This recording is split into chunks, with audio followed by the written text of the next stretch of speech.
Why Him is a R-rated take on the Meet the Parents sort of genre film. And I finally got to see it this past week before it went out of theaters. And it's funny. It's a decent film. Ta-da! Is that our Christmas card? It's all of you! It says happy holidays and everything. It says happy holidays? Yeah.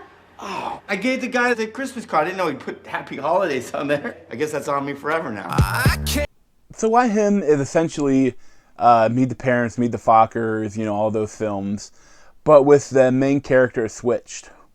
In those films, the main character was the boyfriend that wants to ask the father of his girlfriend if he can marry her. Ask his permission to marry his daughter.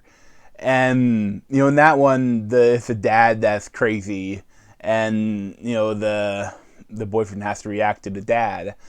And this one, main character is the dad, and the dad has to react to the crazy boyfriend. And in this one, the dad is played by Bryan Cranston, and the boyfriend is played by James Franco.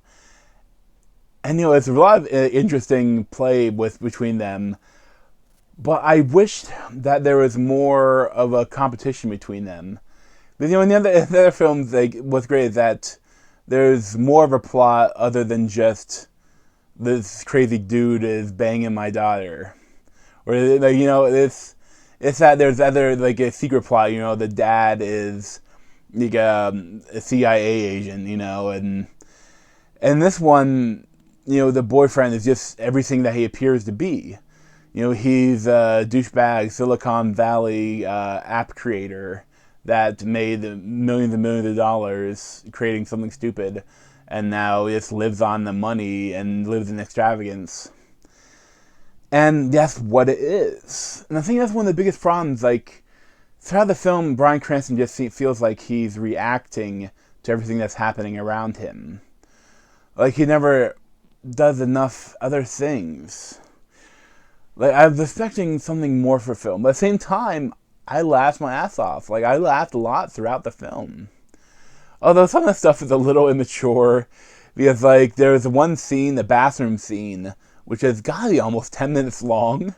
It kind of feels like a Saturday Night Live sketch, where they go a little bit too long, but it's still funny. And that's kind of a lot of the film seemed like a series of Saturday Night Live sketches, almost. But, I was expecting slightly more from natural, story-wise. But, it's a fun film, it is what it is. You might check it out when it comes out on Blu-ray, you get a red box of it. But, I don't know if I necessarily recommend it, but, I would be, if you're looking for a comedy, it's a fun comedy. It's a little dirty, a little randy, but it's a good film. I would say the actual end is kind of they use it's a lot of whole tropes of how something comes in and it solves everything, and they do a little bit of that. But overall, it's a good film, and I probably give it an 8 out of 10. Now, there's one little spoiler I want to talk about real quick. And so if you don't know, it's not a huge spoiler, but basically, throughout the film, there's Kelly Cuoco, I think, or some of the girl from one of the worst TV shows, that Big Bang Theory. She's the voice as this AI that the character is created, James Franco. And I get what they're going for, but for most of the movie, this guy is kind of portrayed as an idiot, maybe an idiot savant. But his actual app, they show him playing with the sun, in the newest version of the game, and the game looks so stupid. It looks like a really, really simple, really stupid, basic app. Now, part of that is the film has to create it, but then you have him create this artificial intelligence, and it seems like almost a true artificial intelligence. It might be able to pass some of the Turing test.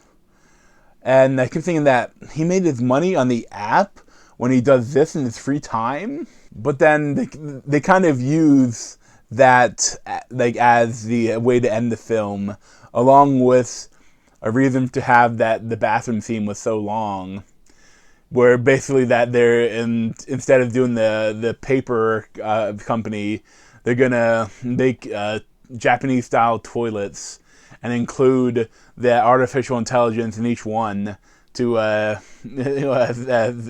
that's gonna make their millions or whatever. And it was kind of a funny way to end it, and it kind of solves a lot of the things, but at the same time it's kind of goofy. And I didn't like how the daughter, it seems at a certain point where the boyfriend, James Franco, is in the wrong constantly, and he's really screwing like with the daughter's life. And Bryan Cranston is rightly mad.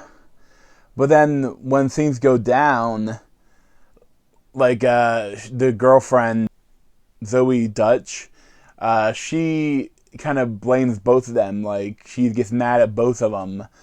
And I think that for the viewer, James Franco has been in the wrong the whole film. And it's kind of odd that, that Bryan Cranston has to, like, capitulate with the daughter. And, like, yeah, I know. And I see understand, something that he can be controlling a little bit. But it seems like he's mostly in the right for the film. I would have liked some things that he went over the top. Like, maybe that he was wrong, too. Like, he was trying to control too much. And I would have loved to see some sort of competition between the two of them. Because they have this whole, like, this bowling ball court. Well, I don't want to say how you call it. But, like, this whole thing that they spent some time with it. But it seems like they were going to spend more time with it. But he only ends up playing for, like, a minute at night by himself.